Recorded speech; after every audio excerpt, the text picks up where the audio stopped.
this could be us. So back to what I was saying.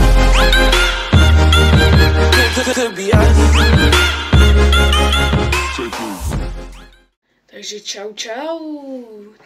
Tady U27 a dneska se zahrajeme Krištof Cesta.